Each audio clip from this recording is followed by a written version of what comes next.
Well, Plan Sponsor Council of America states that in recent years, 401k Day is celebrated the Friday after Labor Day to play off the concept that you start the week with Labor Day and end the week with retirement. Recently, Jessica spoke with a top financial advisor on National 401k Day and what it means for you. Historically, the first Friday after Labor Day is recognized as National 401k Day. And who better to talk to today on this Friday than Jeremy Shipp, financial expert. It's great to see you, Jeremy.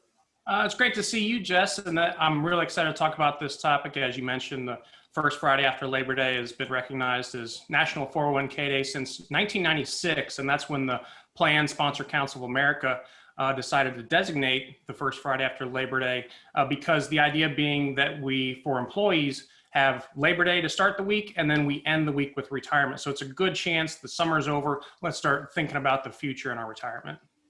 A lot of friends watching right now are saying, well, that's not the most exciting thing, but that's where we're taking a misstep because 401ks are incredibly exciting in so many ways, but I don't want to fast forward beyond what they actually are and what they offer.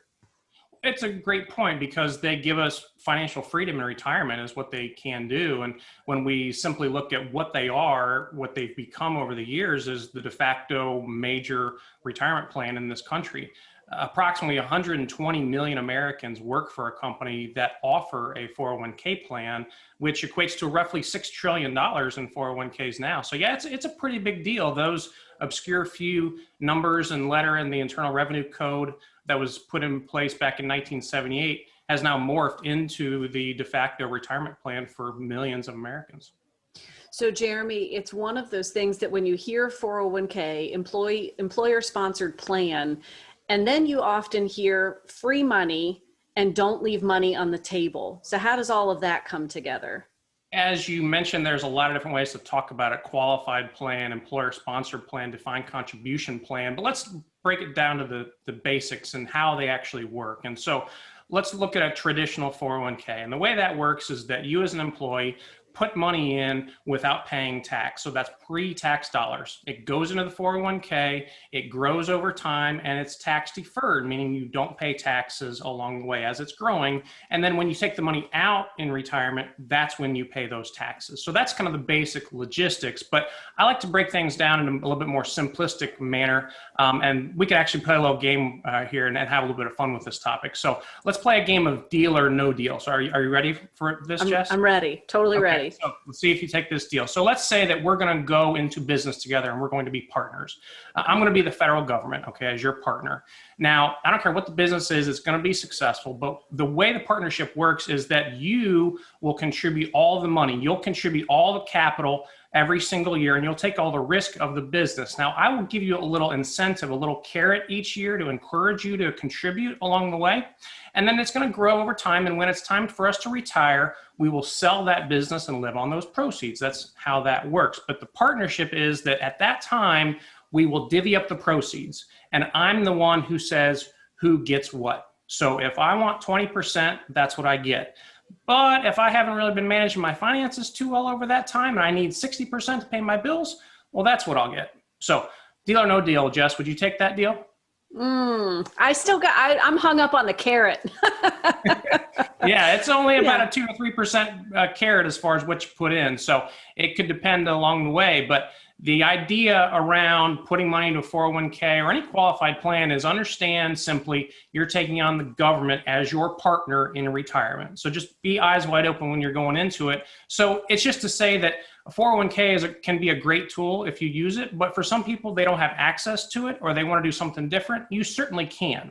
Not having access to a 401k does not prevent you from saving and being successful for saving for retirement. Different strokes for different folks. So just keep that in mind when we're plowing money in there so that we can then properly use them. Jeremy, we have about a minute left. And one of the things that you often hear also with 401k is get started early, right? It's the beauty of this compounding interest and it builds and it expands, but that requires getting started early. But if you missed the boat, if you didn't start early, it's still a good idea to activate on a 401k. Absolutely. Of the 120 million Americans, about 40% actually don't participate in their 401k. So Yeah, number one is participate, okay? The old just do it. So just get something started. I don't care where you put the money, as long as you're putting it somewhere for retirement, that's a good move. Number two is that if you are getting a match from your employer, meaning you put in $1 and they put in $1, make sure and take advantage of that, because if you don't, you're leaving money on the table, as you alluded to earlier. And then for folks who are a little more advanced looking for something else, is ask your employer about a Roth option, okay, a Roth 401k. So the way that works is the exact opposite of that traditional 401k I mentioned before, where you put the money in after you've already paid taxes, it grows, and then you can take the money out tax-free in retirement. And I think that's important to have a balanced picture from a tax perspective to get to retirement, a diversified tax picture, because understand that tax rates are not set in stone. So that'll give us some flexibility regardless of what tax rates do, to keep that in mind when we're looking at our 401k options. Well, the timing is impeccable. It's National 401k Day. As you said, historically, that Friday after Labor Day, we kickstarted the week focused on work. Let's wrap it up focused on the future and the money that we need to get there. Thank you so much, Jeremy. Absolutely. Thank you so much, Jess. Appreciate it. Happy National 401k Day. Happy day to you.